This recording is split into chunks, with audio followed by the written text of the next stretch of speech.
ದೀಪಾವಳಿ ಹಬ್ಬ ನಮ್ಮ ಮನೇಲಿ ಯಾವ ರೀತಿ ಸಂಭ್ರಮ ಐತೆ ಅಂತ ತೋರಿಸ್ತೀನಿ.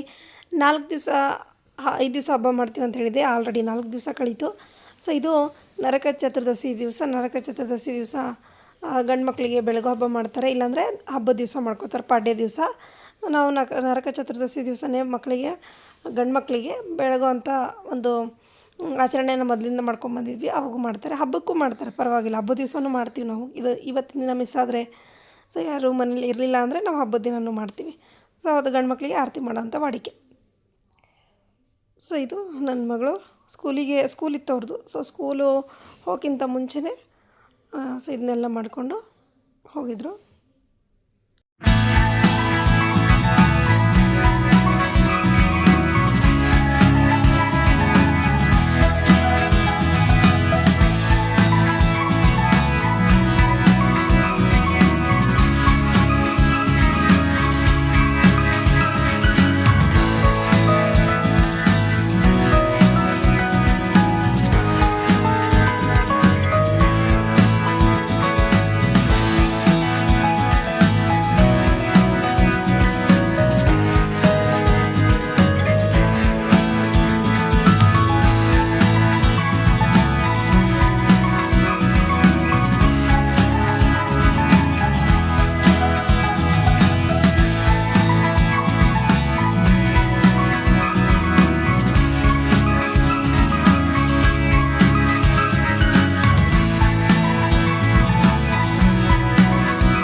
ಅದಾದಮೇಲೆ ಅವರಿಗೆ ಶಾವಿಗೆ ಬಸ್ದಿದೆ. ಶಾವಿಗೆ, ಹಾಲು, ಅನ್ನ, ಸ್ವೀಟ್ ಏನಾದ್ರು ತಿನ್ನಬೇ ಅಂತ ವಾಡಿಕೆ. ಇದು ನೆಕ್ಸ್ಟ್ ಡೇ ದಿವಸ ನಾನು ಲಕ್ಷ್ಮೀ ಪೂಜೆ ಮಾಡೋಕ್ಕೆ ರೆಡಿಯನ್ನು ಮಾಡ್ಕೊಳಿಕತ್ತಿದ್ದೆ. ಸೊ ಸಾಮಾನೆಲ್ಲ ತೊಳೆದು ಅವತ್ತೇ ರೆಡಿ ಮಾಡಿ ಇಟ್ಕೊಂಡೆ ನಾನು. ಸೊ ಈ ಬುಟ್ಟೆಯಲ್ಲಿ ನೋಡಕತ್ತಿರಲ್ಲ, ಮೇಲ್ಗಡೆ ಆಗಿರೋಂಥ ಎಲ್ಲ ಹೂವು, ಸೊ ಗಿಡದ ರಂಬೆ ಏನಾರು ಇಡಬೇಕಾಗಿತ್ತಲ್ಲ, ನನಗೆಲ್ಲನೂ ಮಾಡಿ ಇಟ್ಕೊಂಡಿದ್ದೆ. ಸೊ ರಾತ್ರಿನೇ ನಾನು ಇವೆಲ್ಲ ಪೋಣಿಸಿ ಇಟ್ಕೊಂಡಿದ್ದೆ. ಸೊ ಇದನ್ನೆಲ್ಲ ಒಂದೊಂದೇ ಬಾಗಿಲಿಗೆ ಕಟ್ತೀನಿ ಇವಾಗ ನಾನು. ಸೊ ನೋಡ್ರಿ, ಮಾಲೆಯನ್ನು ಪೂರ್ತಿಯಾಗಿ ಮಾಡಿ ಇಟ್ಕೊಂಡಿನಿ. ಸೊ ಇಲ್ಲಿ ಬಾಗಿಲಿಗೆ ನಾನು ಕಟ್ಟಾಕತ್ತೀನಿ. ಸೊ ಇಲ್ಲಿ 1 kg ಎಷ್ಟಾಗಿದ್ವೋ ಅಷ್ಟು ನಾನು ರೆಡಿ ಮಾಡಿ ಇಟ್ಕೊಂಡಿದ್ದೀನಿ. ಸೊ ಮುಂಬಾಗಿಲಿಗೆ ಒಂದು ಸ್ವಲ್ಪ ಜಾಸ್ತಿ ದೊಡ್ಡದು ಇರಲಿ ಅಂಥೇಳಿ ಸೈಜ್ ನೋಡಿಕೊಂಡು ನಾನು ಕಟ್ಲಿಕ್ಕತ್ತೀನಿ. ಸೊ ಹಿಂದೂ ಮನೆಗಳಲ್ಲಿ ಆಲ್ಮೋಸ್ಟ್ ಎಲ್ಲರ ಮನೆಯಲ್ಲಿ ಬಾಗಿಲಿಗೆ ತೋರಣ ಕಟ್ಟೋದು, ಈ ಹೂವಿನ ಅಲಂಕಾರ ಮಾಡೋದು, ಎಷ್ಟೇ ಆರ್ಟಿಫಿಷಿಯಲಿಂದ ಮಾಡಿದರೂ ಕೂಡ ಅದನ್ನು ಮಾತ್ರ ತಪ್ಪಿಸಂಗಿಲ್ಲ. ನಾವು ಇದನ್ನು ಮಾಡ್ತಾರೆ ಎಲ್ಲ ಕಡೆ. ಯಾಕಂದರೆ ಇವು ಅತ್ಯಂತ ಶ್ರೇಷ್ಠವಾದಂಥ ಒಂದು ಇದು ಅಂಥೇಳಿ ನಾವು ಮಾವಿನೆಲ್ಲೇ ಬಳಸ್ತೀವಿ, ವಿಳ್ಯದೆಲ್ಲೇ ಬಳಸ್ತೀವಿ. ಸೊ ಅದೇ ರೀತಿ ನಾನು ಕೂಡ ಇವನ್ನೆಲ್ಲ ತಂದು ರಾತ್ರಿ ತೊಳೆದು ಪೋಣಿಸಿ ರೆಡಿ ಮಾಡಿ ಇಟ್ಕೊಂಡಿದ್ದೆ. ಸೊ ಬೆಳಗ್ಗೆ ಸ್ನಾನ ಆದಮೇಲೆ ಜಸ್ಟ್ ಕಟ್ಟೋದು ಒಂದೇ ಆಯಿತು. ಬೆಳಗ್ಗೆ ನಂಗೆ ಲೇಟ್ ಆಯಿತು. ಯಾಕೆ ಲೇಟ್ ಆಯಿತು ಅಂದರೆ ನೀರು ಬರೋದಿತ್ತು. ನೀರಿಗೆ ವೇಟ್ ಮಾಡ್ತಿದ್ದೆ, ಅದ್ರ ನೀರು ಬರಲಿಲ್ಲ. ಹಾಗಾಗಿ ನೀರು ಬೇರೆ ಕಡೆಯಿಂದ ತಂದ್ಕೊಂಡು ಪೂಜೆಗೆ ಮತ್ತು ಅಡುಗೆಗೆ ನಾನು ಸಿದ್ಧತೆಯನ್ನು ಮಾಡ್ಕೊಲಿಕ್ಕತ್ತಿದ್ದೆ. ಹಾಗಾಗಿ ಲೇಟ್ ಆಯಿತು. ಇದು 6:30 ಆಲ್ರೆಡಿ 6:30ಗೆ ನಾನು ಕಟ್ಲಿಕ್ಕತ್ತೀನಿ ಬೆಳಗ್ಗೆ. ಸೊ ನಾನು ಬೆಳಗ್ಗೆ 4 ಗಂಟೆಗೆ ಎಲ್ಲ ರೆಡಿ ಮಾಡಿಕೊಂಡು ವೇಟ್ ಮಾಡತ್ತಿದ್ದೆ ನೀರಿಗೆ. ಸೊ ನೀರು ಬರಲಿಲ್ಲ. ಸೊ ಇದು ಅಡುಗೆ ಮನೆಗೆ ಒಂದು ಬಾಗಿಲು, ಹೊರಗಡೆ ಒಂದು ಬಾಗಿಲು, ದೇವ್ರ ಮನೆ ಒಂದು ಬಾಗಿಲು. ಸೊ 3 ಕಡೆ ನಾನು ಈ ಥರ ಇವನ್ನ ಕಟ್ಕೊಂಡಿನಿ. ಅದಾದಮೇಲೆ ನಾನು ಮಾವಿನ ತೋರಣ ನೋಡಿರಿ, ಈ ಥರ ಮಾವಿನ ತೋರಣ ಎಲೆಗಳು ಒಂದೊಂದೇ ತೊಗೊಂಡು ಬಂದು, ಎಲೆಗಳು ಚೆನ್ನಾಗಿರೋ ಎಲೆಗಳನ್ನೆಲ್ಲ ಬಿಡಿಸ್ಕೊಂಡು ನೀರಲ್ಲಿ ತೊಳ್ಕೊಂಡು, ಸೊ ಈ ಥರ ನಾನು ಎಷ್ಟು ಬೇಕು ದಾರ ನೋಡಿಕೊಂಡು ಅಳತೆ ಮಾಡಿ ದಾರದಲ್ಲಿ ಪೋಣಿಸ್ಕೊಂಡು ಇದು ಕಟ್ಟಲಿ. ಈ ಥರ ಕಟ್ಟಿದ ಮೇಲೇ ಮನೆಗೆ ಒಂದು ಸ್ವಲ್ಪ ಹಬ್ಬದ ಒಂದು ಕಳೆ ಬರೋದು. ಸೊ ಎಷ್ಟೇ ನಾವು ಮನೆಯಲ್ಲಿ ಅಡುಗೆ ಮಾಡಿಕೊಂಡ್ರೂ ಕೂಡ ಈ ಹಬ್ಬದ ಕಳೆ ಬರೋದು.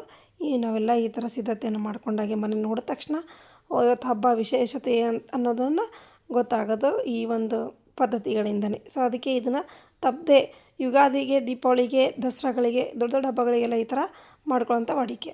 ಮನೆಯಲ್ಲಿ ಅಲ್ಲಿ ನೀರು ತುಂಬಿಸ್ಕೊಂಡು ಪಚ್ಚಕರ್ಪೂರ ಹಾಕ್ಕೊಂಡು ಈ ರೀತಿ ನಾನು ಹೂವಿನಂದೂ ಕೂಡ ಅಲಂಕಾರ ಮಾಡಿಟ್ಕೊಳಿಕತ್ತೀನಿ. ಸೊ ಇದು ಒಂದು ಆರಾಮಾಗಿ 8 ದಿವಸದವರೆಗೂ ಆರಾಮಾಗಿರುತ್ತೆ ನಮಗೆ ಈ ಥರದ ನೀರುಗಳೆಲ್ಲ ಹಾಕ್ಕೊಂಡ್ರೆ. ಬೇಸಿಗೆ ಆದರೆ ಸ್ವಲ್ಪ ಕೊಳೆಯೋ ಚಾನ್ಸಸ್ ಜಾಸ್ತಿ. ಚಳಿಗಾಲದಲ್ಲಿ ಆರಾಮಾಗಿ 1 ವಾರದವರೆಗೂ ಇರುತ್ತೆ.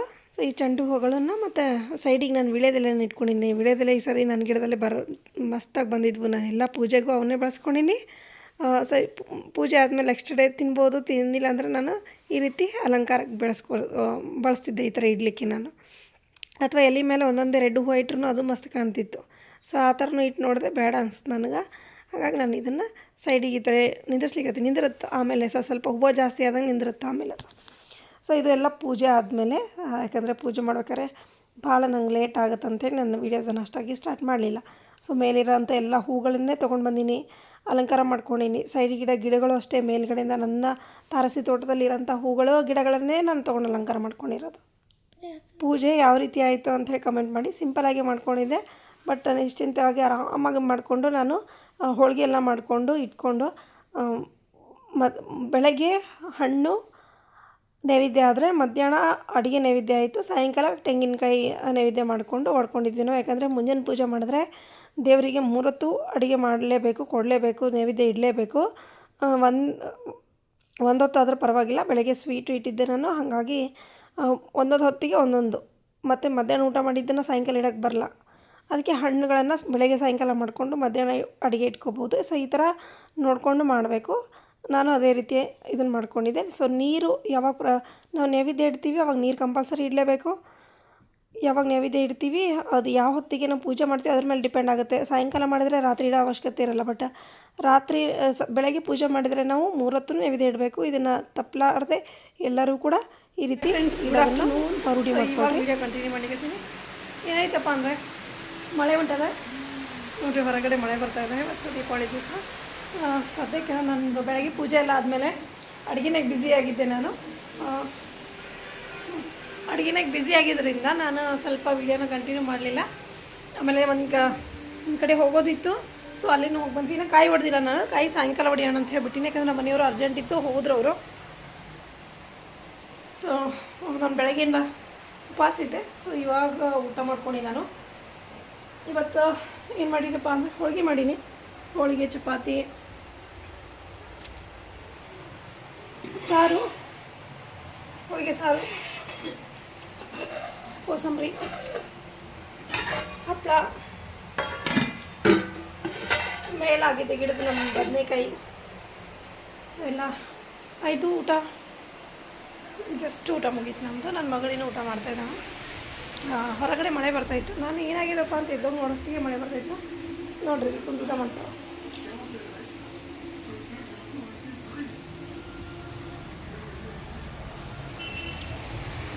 ಮಳೆ ಅಂತೂ ಚೆನ್ನಾಗಿ ಬರಕತ್ತ, ಜೋರಾಗಿ ಬರಕತ್ತ ಮಳೆ. ನೋಡ್ರಿ ಭಾಳ ದಿವಸ ಆಗಿತ್ತು, 1 ಮಂತ್ ಆಗಿತ್ತು ಮಳೆಯಿಂದ. ಮಳೆ ಬರಕತ್ತ 20 ದಿವಸ ಮಳೆ.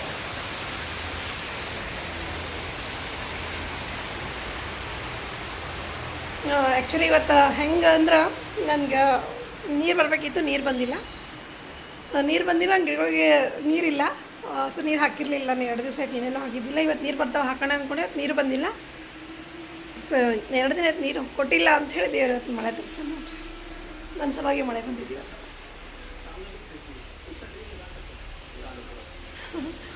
ಲಕ್ಕಿ ಪರ್ಸನ್ ನಾನು ಯಾವಾಗೂ.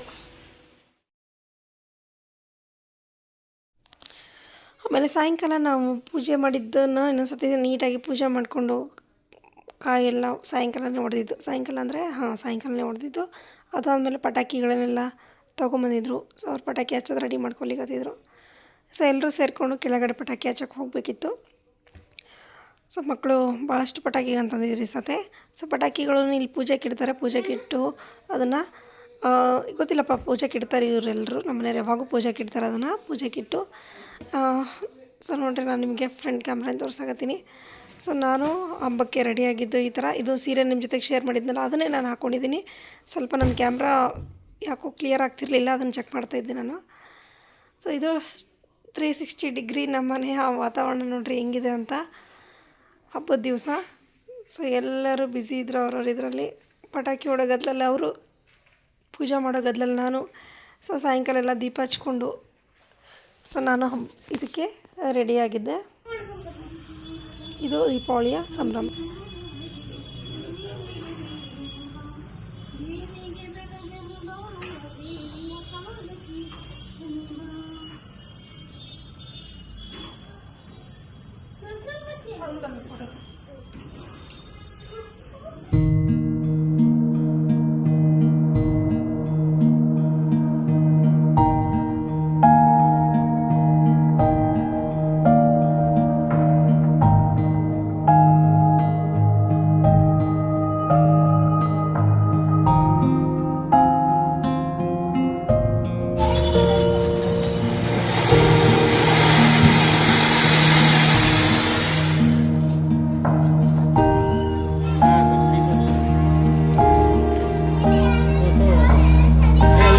ಕಡೆ ಮೂಲೆ ಮೂಲೆ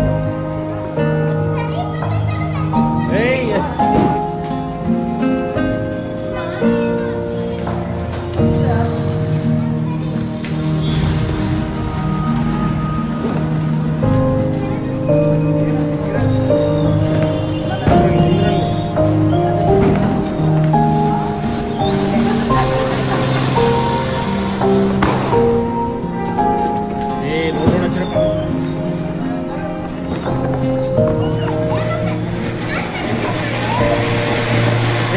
ದೀಪದ ಮುಚ್ಚೆಯ ಹಿಂದೆ ದೀಪ ಐತೆ ಕತ್ತೆ ನೋಡ್ ಮುಚ್ಚದು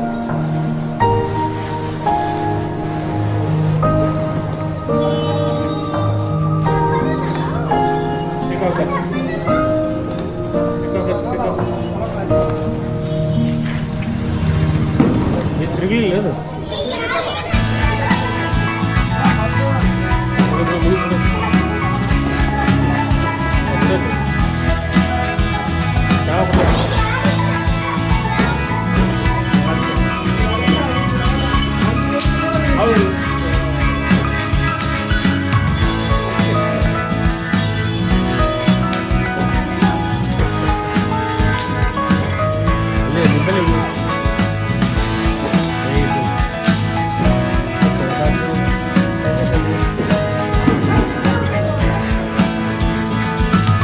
ಉಲ್ಟಾಗ್ತಿರಲಿ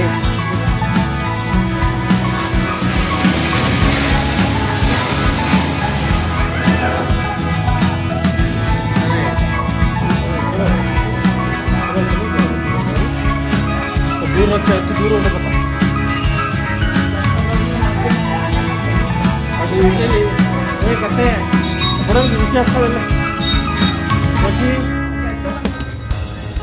ಇದು ಅದೇ ಚಾನ್ಸ್ ಆಯಿತು ನೀವು ಹಚ್ಚು ತಿಂದ್ರೆ ಏನಾಗಲ್ಲ ಅದೇನು ಬರಲ್ಲ ರ್ಯಾಷಸ್ ಬಿಡ್ಬೇಕಲ್ಲ ಅದು ಮೇಲಿಂದು ದೂರ ಕಡೆಗಿಗಳು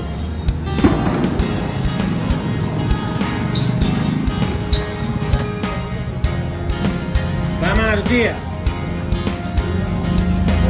ಯಪ್ಪ ನಿಂದ್ರೆ ನೀರದು ಕಡೆ ಕಪ್ಪ ಹೋಗಿ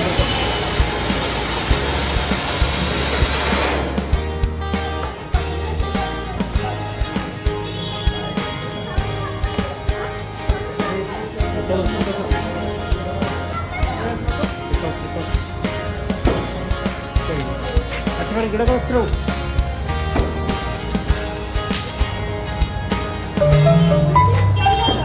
ನೋಡಿ ಎಲ್ಲಿದ ಮೊದಲು ಓಪನ್ ಮಾಡ್ತಾರೆ ಇಲ್ಲಿ ಇಲ್ಲ ಅದು ಕರೆಕ್ಟ್ ಓಪನ್ ಮಾಡೋದಿಲ್ಲ ಬ್ಯಾಲೆನ್ಸ್ ಬಿತ್ತು ಕೆಳ ಬಿತ್ತದ ಹೋಗ್ತದು ಹಿಡ್ಕೊ